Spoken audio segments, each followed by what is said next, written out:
have wonderful students at your pit.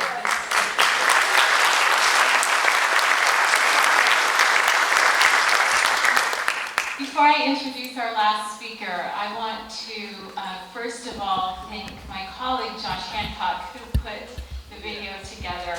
Thank you, Mr. Hancock.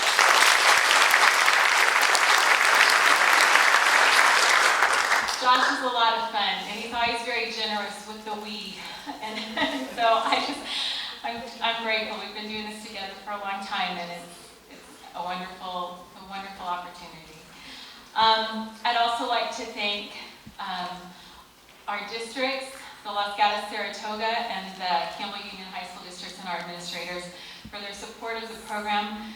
We are, off their sites, and we appreciate their support, and so I just wanted to also thank them for that.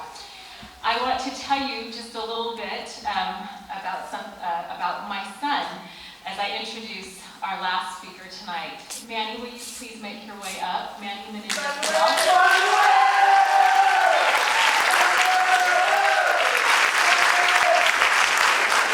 You have a fan club here.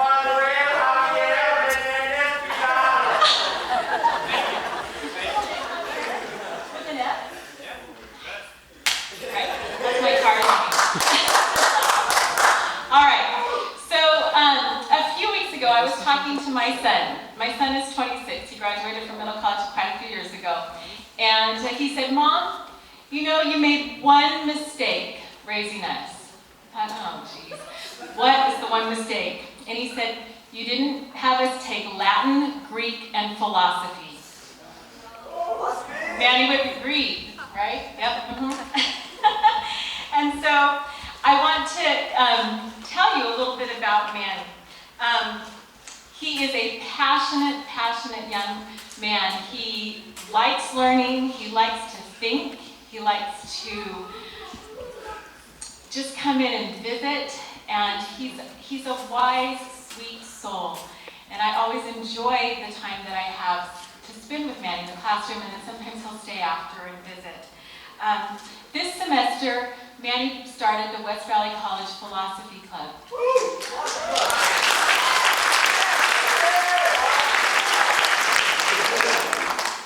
When he came in to speak to the juniors and then also to the seniors about joining the philosophy club, he had so much energy and enthusiasm, and he passed around a paper for students to sign up.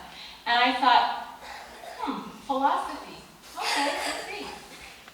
The page was full, both sides. The students were enamored with the idea, but I think mostly they just loved Manny's enthusiasm and excitement about this, and they wanted more of that. And I think that you'll find when you listen to Manny in just a moment that his spirit is contagious, and his desire to explore and learn certainly make our classroom a wonderful place. And so it is with great pleasure I introduce Manny Menendez-Pidal.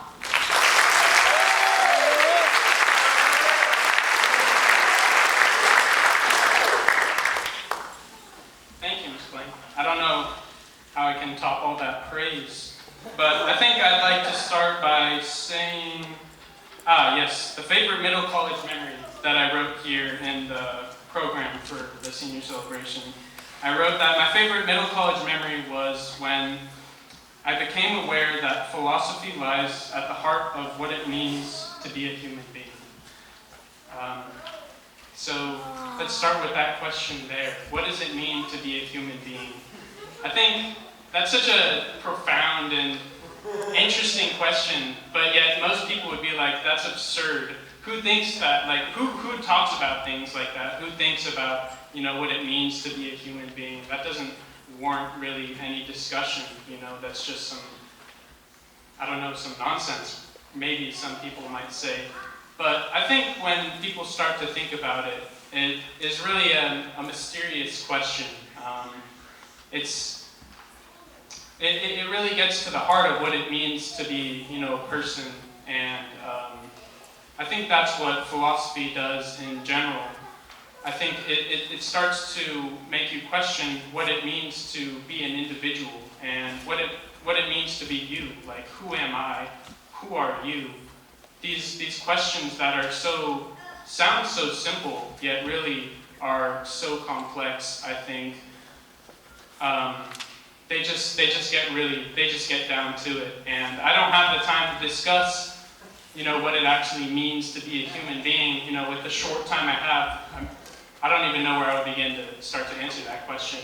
But I think that the thing I want to bring to all of you, the graduating seniors, and to everyone in general, is that questioning is the most fundamental thing that belongs to the human being. What it means to question, or just questioning in general, is really so vital and so important that we need to start doing it.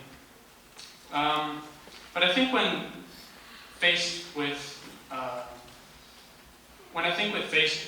the question, like what does it mean to be a human being? I think most people would say, oh, I'm too busy for things like that. And I think that's a valid concern, and it might be also a valid reason why not to think about these things. I have to work, I work so much, and I'm just always so busy that I don't have the time. I don't even know where to start to begin to question.